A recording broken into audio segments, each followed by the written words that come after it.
Bonjour à tous. Aujourd'hui, on va voir est-ce qu'il faut ajouter des annexes à votre mémoire. Donc les annexes, sachez-le, parce que c'est une question qui nous est régulièrement posée, est-ce qu'il faut ajouter des annexes, il manque des annexes, on se pose la question. Les annexes, c'est vraiment une partie facultative. Donc ça veut dire que c'est pas une partie déjà qui est importante, c'est une partie anecdotique, on peut le dire, au sein d'un mémoire. C'est pas ça qui va être décisif, rédhibitoire au niveau de la validation d'un mémoire.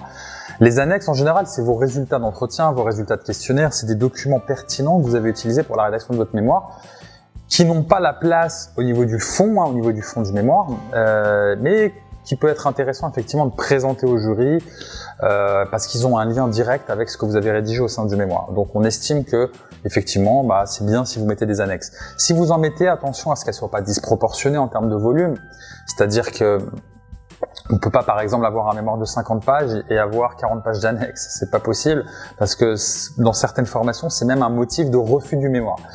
Donc, si elles existent, elles seront relativement proportionnées. Donc, elles auront une importance en termes de volume mineure par rapport au mémoire. Donc ça, c'est important de le dire aussi. Mais si vous mettez pas d'annexes, c'est pas grave en soi.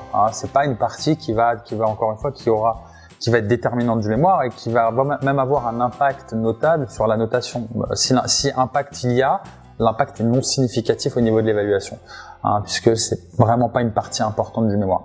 Donc si vous ne mettez pas d'annexe au sein de votre mémoire, bien évidemment, si votre école, à travers son cahier des charges, ne vous impose pas d'intégrer des résultats d'entretien, par exemple, ou de questionnaire en annexe, si vous ne faites pas d'annexe, c'est pas grave.